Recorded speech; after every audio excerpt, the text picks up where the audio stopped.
Hey, everybody. If you're watching this video after it's been posted, it's about Palfish.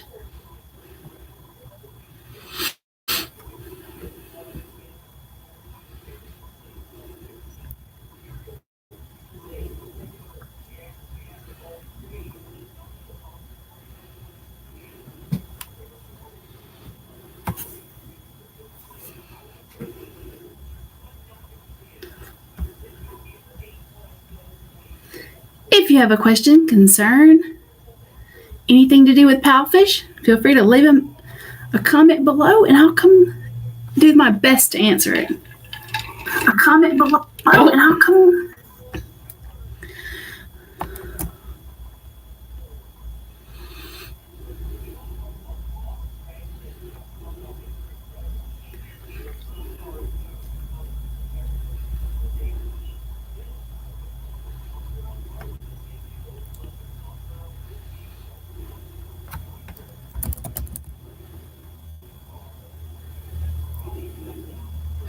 Remember, we do have an East Coast meetup. We are meeting in Atlanta on next Saturday.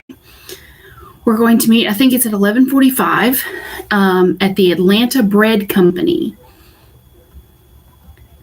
I would love to have any of you come out and see me there. I'll be answering questions. I'll be coaching for 2 hours. We're going to have lunch. Everyone's responsible for their own lunch. And then we will have, we're actually going to make a craft. It's going to be fun. It's going to be a fun day. Why can't I post? Oh, did anyone else's Facebook update this week? And it's like, takes forever to do anything.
Do we have any questions? Any questions? Yeah.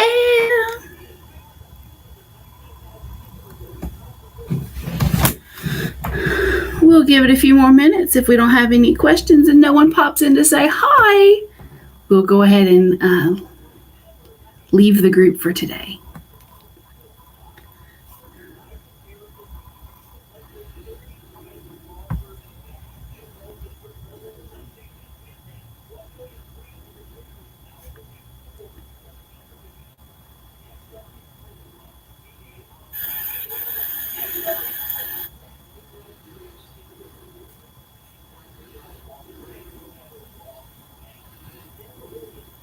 I hope that everyone has had a wonderful week. Do know that we are preparing now for the Chinese New Year, which will be the week of, I believe, 4th to the 7th. Things will be slow because essentially a large part of China shuts down.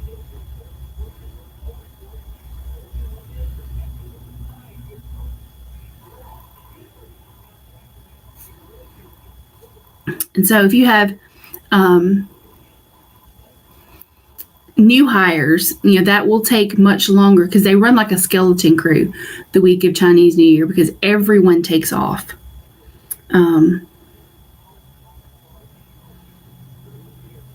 It's very convenient, but it can take a little time.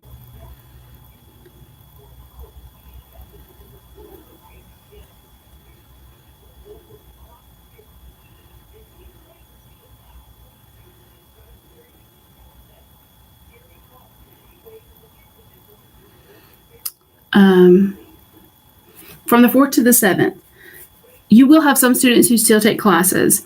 It'll just be cut way back. You will still have some people who apply. Obviously, a lot of us will have very few classes. I don't anticipate having many at all except for my regular students, which is normal for me. I did experience this last year working with another company. For the most part, I mean, guys, China goes on holiday. They're not like in America where we just work anyway. That's not the way they do it. For Chinese New Year, everyone stops working. And that's really all it is. They have their holiday, they have their festivals. It's a big family event. There are a lot of people who will travel. So just be aware of that and know that it will be slow that week. Don't freak out if you don't have any classes. I remember my first year when I had Chinese New Year. I had started 2 months before that, and all I was doing was trials. And then I was finally getting like a steady number of bookings, and boom, here's Chinese New Year. And I had nothing for 10 days. And I was so heartbroken because I didn't really understand that for Chinese New Year, a lot of the country just shuts down. Well, that's really what it is. Almost every company, they just shut down. And so expect slower bookings. I do see that we have someone joining us now. Do you have any questions or concerns about Palfish?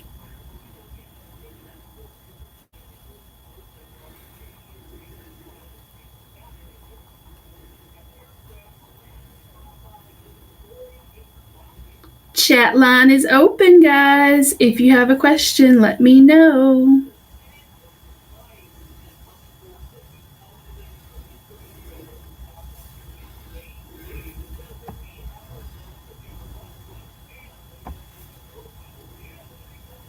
We were talking about Chinese New Year and how we should anticipate lower bookings. Now, I will say that once students return to class after the holidays, which is the end of February, one of my students I spoke to this morning said that their holiday was from the 19th of January until the 21st of February. They were out of school for all of those days. Anticipate the week that they go back to school, we do tend to pick up, and we will stay pretty steady with the exception of a few single day holidays up until June. June is when their next series of finals is, exams. Students in China have off the month of July and August for holiday for summer. And so we do tend to book more during those times as well.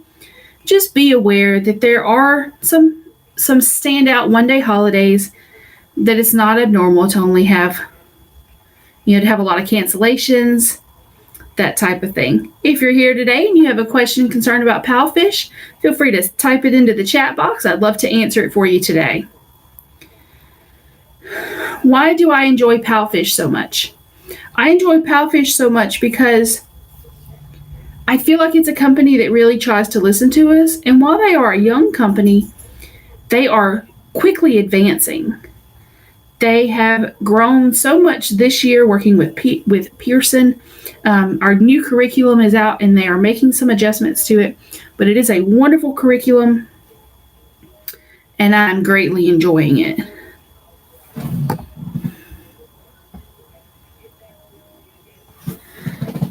Once all the teachers get used to it, I think everyone will see how beneficial it is.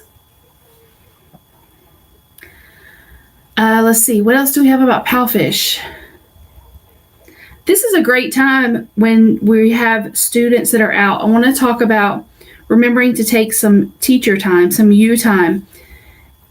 When we teach classes back to back, it's very easy to fall in this trap of addiction as far as we see every day that we don't open slots as money wasted. In reality, you need to be able to have at least one day a week for yourself. This is a job that you can burn out on really quickly, especially seeing as how the classes are early in the morning for most of us. So you really want to tread carefully. Make sure that you do take some time off for yourself.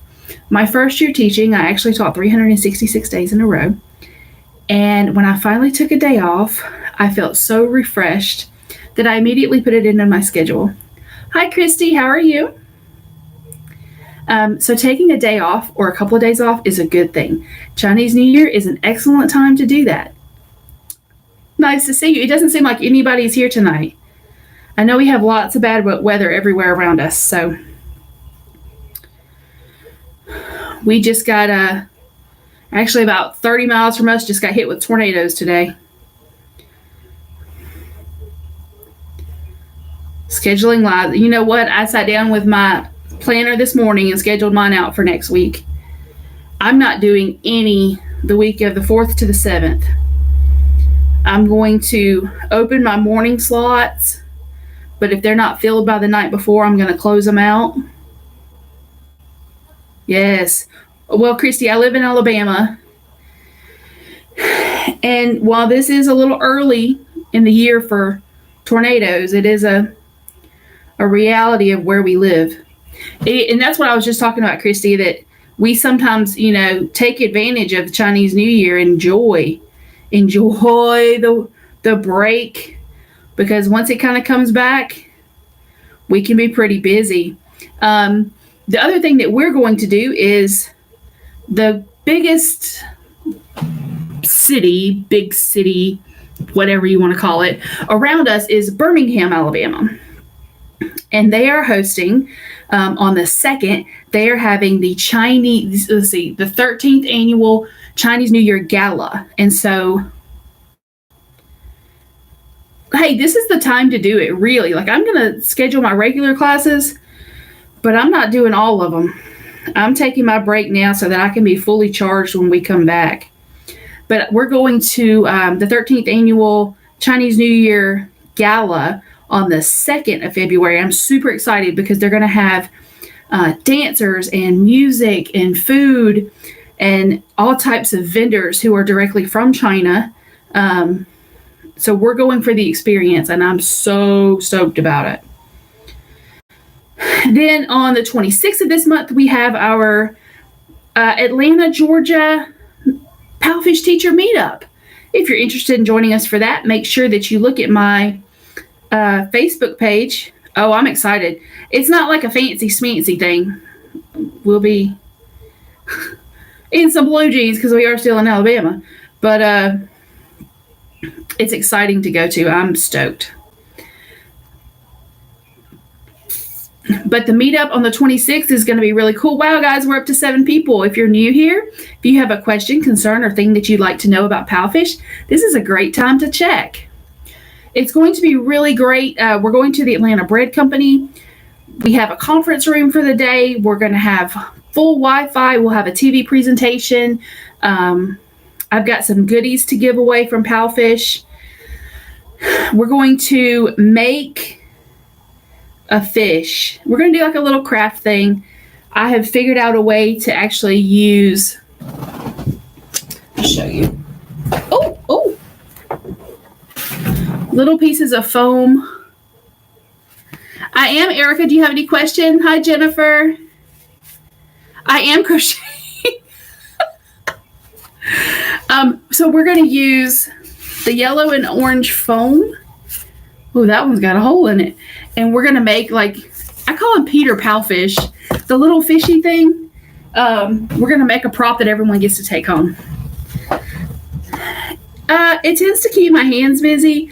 If you've ever watched any of my videos, Erica, you'll know that I am, I'm a multitasker, but in my videos, I tend to be like very handsy. And so best to intro yourself for 30 minutes. Lives. You know, I do 30-minute lives, but I don't intro myself for 30 minutes.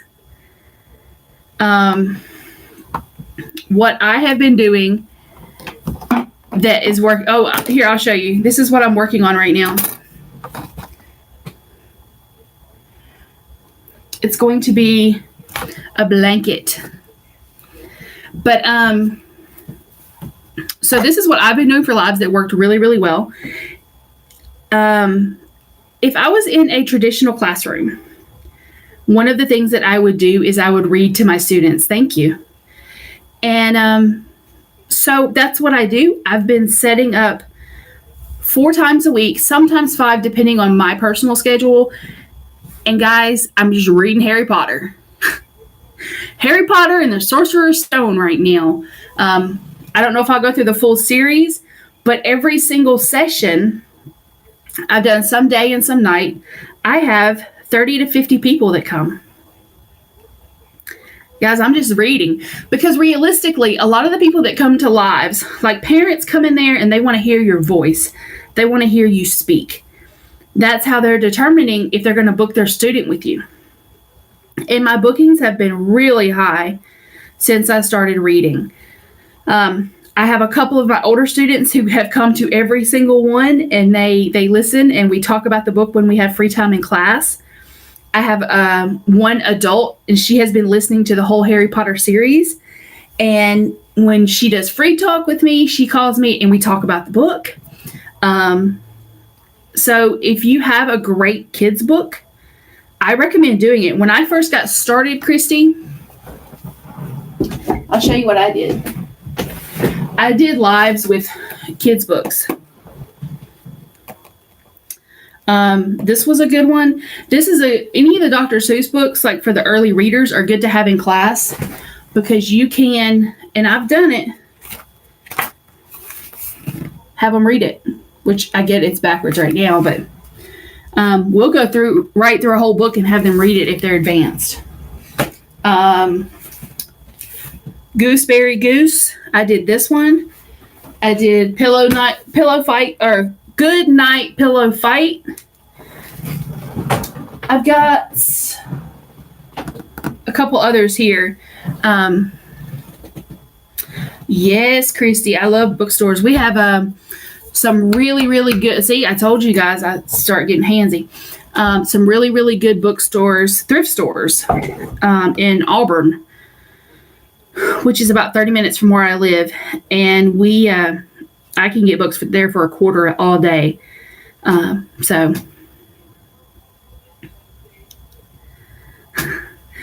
it works really, really well. So you can read a book. I've done live classes on, I did one on what's in my refrigerator. And that one was really interesting because some of the adults, obviously my refrigerator looks way different than anything that they had looked. And I am a stockpiler in that when I go to the grocery store, okay, let me start this by saying I live 30 minutes from a store. So for me, I go to the grocery store 1 time a month and I fill my freezer up with meat and I can vegetables. Like we're out in the country, guys. And so this was something very new for a lot of them to see, was our process of putting up vegetables that would sit in a jar for 8-9 months before we ate them. Stockpiled meat in the freezer, because most of them will go to the grocery store or stop at the market on their way home. So What are the chances of making good money on lives? Teachers who have been here for a while do make some good money. Excuse me, guys.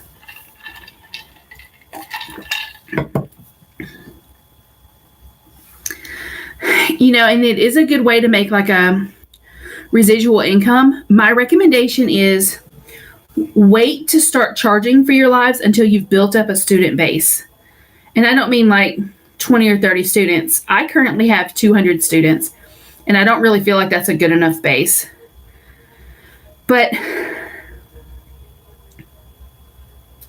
And that's kind of where I was at too, Christy. Like obviously you can't read someone else's book and charge someone for that, right? Like I can't charge someone to listen to me read Harry Potter. That's a copyright issue. But if you want to do, I watched a great one. This girl did her makeup that we do and makeup that they do, totally different.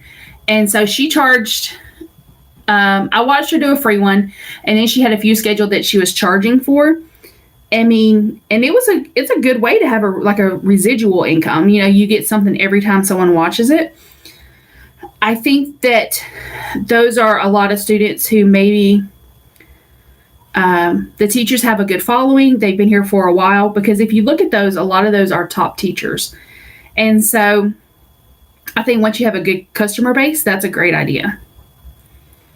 I want to get into creating lessons. I just haven't made that leap yet because I just haven't gotten there yet.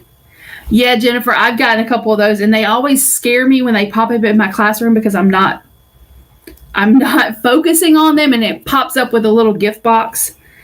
So,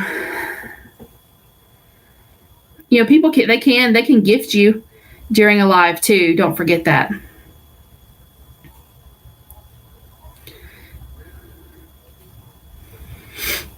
I want to create some lessons really geared towards some older students. I'm just, right now I have like so much on my plate. I really have to get through some of this before I can focus on writing lessons. But I would like to write some lessons more geared towards students who are prepping for their exams, who are down to grammar. That's kind of my game plan. I'm going to do a live next week, I think. I'm going to go to our local Asian supermarket. And the whole live is going to be like, I want them to look at what I'm showing them. And I want them to tell me what it is in English. We have a great Asian supermarket in Auburn, Alabama that we go to. And they are very, very nice there. I got if you can see it over here in the corner, my Chinese New Year little decoration from them. And they have some interesting food. If you get an opportunity, I really recommend try some of the food, not just from a Chinese restaurant, because guys, the Chinese food in America, most of the stuff that you're getting at China Garden is not real Chinese food. Okay? Go to a Chinese supermarket, Asian supermarket, and grab some snacks that you don't know what it is. One of the coolest things I ever had happen is I had an older student. He was 14 years old.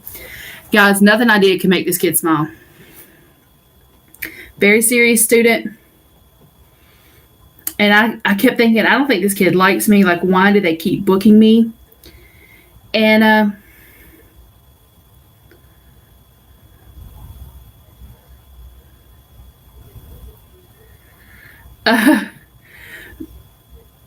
Erica, I'm going to come back to that real quick.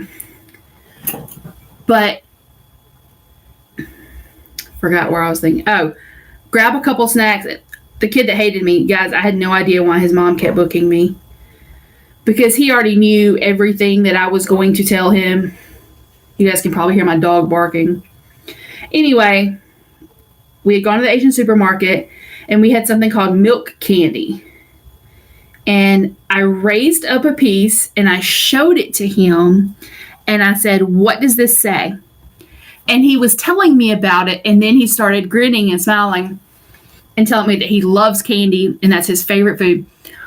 Y'all, I kept snacks around here. Kept snacks. And we would just talk about food. It was great. I love food too. All right, Erica Cole. I did a live last week with a Peter the Cat book. I thought my sound was contained with my microphone. Once it finished airing, I heard the replay. I could hear my kids fighting in the background. Okay, so here's my, I guess Jennifer, or Christy, you need to hear this too. Okay, here is my big recommendations about live. When you're doing a live class, whether it's free or a charged course, number one, there is no reason to share that live in your mentor groups, in your, like if you have a recruitment group. I have a group where I have all the people that I've recruited, and we kind of help each other. Like I can help them, and some of the people who've been here a little while can help them. We're kind of a team. And I kid you not, guys, I get 50 or 6 live feeds every single day. Every single day. Like I open my chat box and it's nothing but here's my life, here's my life, here's my, guys, inviting teachers doesn't help you. Okay. Absolutely does zero for you except stress out the other teachers who are seeing your constant invitation. Try and schedule your lives during times that the students can watch. So like I schedule mine. Oh, let me grab my planner over here. Oh, where'd I put it? Oh, here we go. All right. Ooh. Guys, I love the happy planners. Happy planners. I hear this is bad. Yes, the happy planner. Ah! All right, let's see. I do the full, like I keep all my notes together, y'all. This is the only way I can keep up with everything. But like for next week, I've already written out what I'm going to do. 7 a.m., 8 a.m., 8 a.m., 8 p.m. I'm doing 4 next week because I'm going to be getting ready to go to our meetup, and I have some other things going on that I have to kind of work around. So I pencil them in. I put them in my chart. If I have like, but I'm the person, like I've even gotten penciled in here 8:15 go live. Weekly coaching. If you don't know, I do this typically every Friday night. I didn't do it last night. I had other things I had to handle, but I'm doing it tonight. So schedule it when students and their parents can attend. Tip number 3, always plan it out at least 3 days in advance. Because you want, like you can invite your trial students. You know, you can invite students that you've done lessons with. Beijing time, I said those in my time. So 7 a.m. my time is 8 p.m. their time, I think. Guys, I suck at this. But schedule it during their time where they can watch, because they'll ask you questions. Like you really want to build that interaction. And if someone asks you a question in a live, please, please, please do not ignore it. Make sure you answer it. Because it builds more of that personal engagement with the student, and they love that.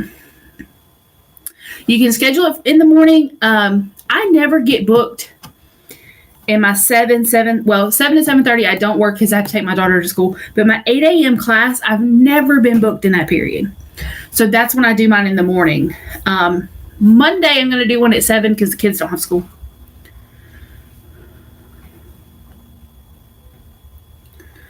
But I was able to plan that because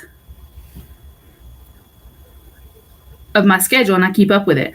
Now, I will tell you this too. A lot of students are going to be getting out this week. Now, last year I experienced that the week before, actually, let's see. I think we've got 2 weeks. We have 2 weeks until Chinese New Year, like the official Spring Festival week. Be aware that if you have nighttime slots open this coming week, you may book some of those from students who are out of school. I don't typically open up a lot of nighttime classes, but I will in the next 2 weeks because kids are already out of school. You know, that's a great time to go ahead and start being prepared. So they may take a trial class now and then come back after the festival, go, okay, let's get started with this class. It's just something to be prepared for. Works out wonderful. You know, if you can teach classes at night, I can. Here lately, my sleep schedule has been messed up, so I'd actually rather teach at night versus teach in the morning. But hello, Daniel. How are you? Taipei, Taiwan. Are you a Palfisher, or do you have questions about Palfish? I call all the teachers at Palfish Palfishers. We're just little Palfishers. I'm super excited. One of my best friends interviewed this morning, and we're waiting to hear back from that. 6, 7, 8. You call the students that? I wish, I remember. Oh, y'all, I got talking too long. I'm coming up with funny stitches. Did you, Daniel? I'm sorry. Did I answer it? I literally have, I kid you guys not, I have 3,000 emails sitting in my inbox. I am desperately trying to work through them every single day. It just takes some time.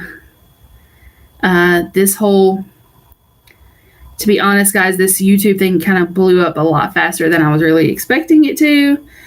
And so sometimes it takes me a little while to get caught up on emails because I do get a lot of emails. A lot of emails. Way more than I ever anticipated. You can ask me the question here if you're comfortable. I normally stay here Friday or Saturday night, at least 30 minutes, sometimes up to an hour, depending on how many people I have who have questions. What I lost my spot. You can send it again if you aren't comfortable. I guess I already said that. I'm sorry. And if you're following the series that I am doing right now on Prop of the Week, it will be late this week because of Monday being a holiday. My mail doesn't run. That's cool, Daniel. Send me the message and I'll try to answer it as soon as I get off of here.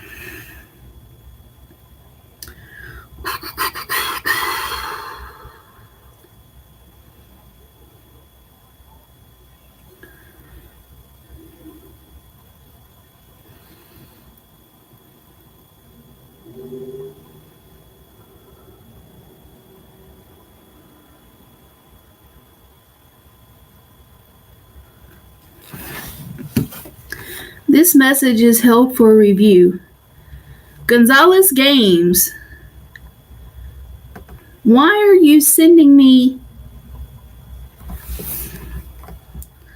Gonzalez Games, are you trying to be funny? What is this?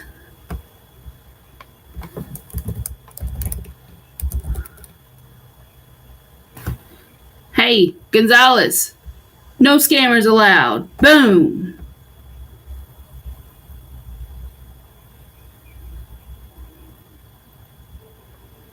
You're in timeout, sir. I don't like scammers, guys. Ha. Okay. Okay, Daniel, let me tell you. Let's see. Sunday morning, I'm sleeping in. Yeah, actually, Teacher Christy, you can actually do it at night, and that's morning, because Friday night here, depending where you are, is Saturday morning in China, so that may be a great time.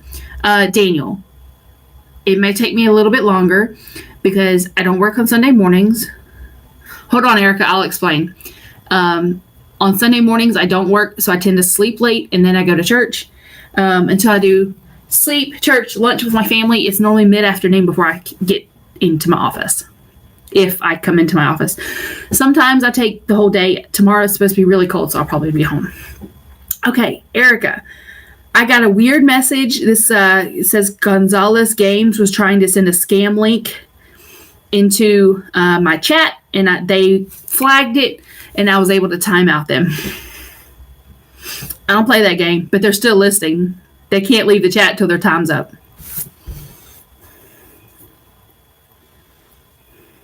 A rental bike to lunch. A rental bike. Guys, if I rented a bike, I'd be dead before I got to the end of my road, which is like 20 miles. So, a rental bike. That's funny. There are no such things where I live. I'll tell you guys a great thing to do for a live, especially if you have a couple older students or maybe free talk adults, is to take your phone and go outside. Two of my best lives, I had one in the fall where I went outside and just showed, because I live on a farm, and so showed the dog running around. Most of these kids don't have yards, so they thought I lived in a park. Our family has multiple cars because we have teenagers, and so they thought it was a parking lot. Little things like that, like they're not used to seeing. And so it was a great conversation. Best live I ever did, number 2, was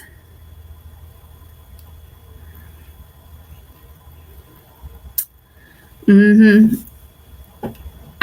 husband and I went to Gulf Shores, Alabama on a little getaway, and we were just a few miles from a state pier. And so I got up at like 6 o'clock in the morning on my vacation, drove to the pier, and did a live video as the sun was coming up over the ocean. It was gorgeous.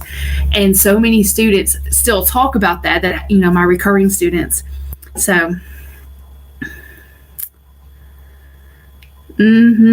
let's see. Any idea what kind of document I need to prove reasons for canceling a class? Erica, it really depends on your reason for canceling. If it's a sickness, obviously something from a doctor or a prescription. If it's something like losing power, if you can get power company or your internet company to write a letter or a memo stating that it was their fault for having an outage. If there was like a car accident or something like that, I have seen someone, like they didn't have power because of a car accident on their street. So they actually got a police statement that the power lines were disconnected to their home for X number of hours on that day. If you want to ask me more questions about that, Erica, or tell me your story specifically, let's see. There's my email address. It may take me a few days to get there, or you can find me at, that is my Palfish name, Teacher Sam YT.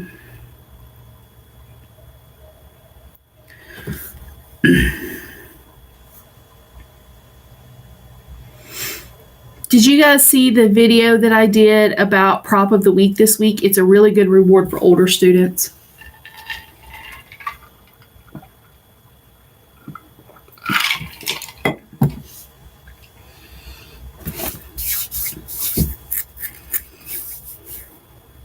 Well, younger students too.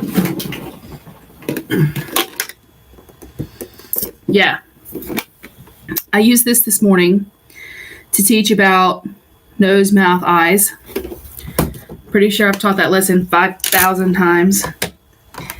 And so this was the face that the little kid made. We had time at the end, and they were slightly more advanced. It was very cute. Very, very cute.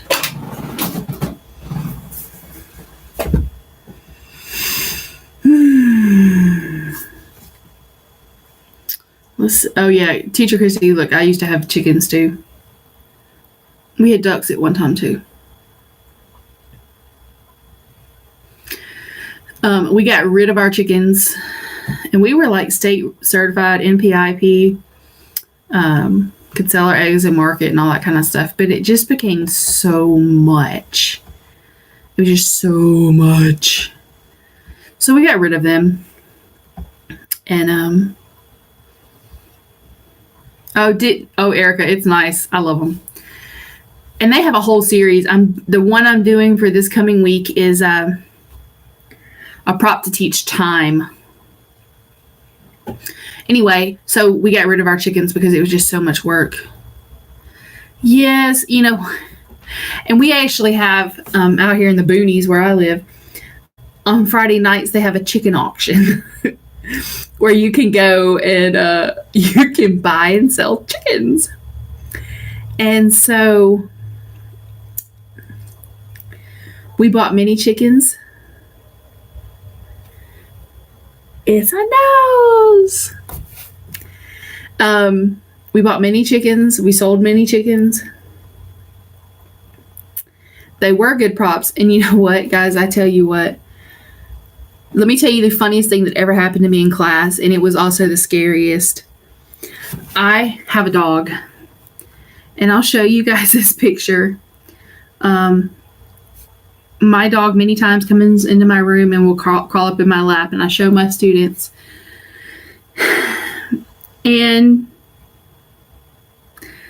my student looks at my dog. Let me show you the picture. Probably never find it now. Oh, there she is. Okay. So I have a little, she's not little. She's like a beagle. And here's a picture of her, in her pampered self. She's a little bit on the spoiled side. She's just over a year old. Her name is Remington, or Remy. And so my dog came and she got up in my lap and she just had her head sitting here. And we were doing dog. And she raises her head up and she looks at the TV. And y'all, I kid you not, this little boy says, "Dog is yummy." What? Yum, yum, yum, yummy. And I was like, "No, baby, this is my baby." And y'all, this little kid looked at me and said, "That's dinner." I about fell out. And so I was like, we don't eat our dogs. Our dogs are our pets. Y'all, that day was a struggle for me. Like a struggle. Yes. I haven't been to China, and I wish that all of my students could come to America and see me. There are many places I want to go. Many places I want to go. But because of my personal beliefs, and I would love to go to Japan, and I would love to go to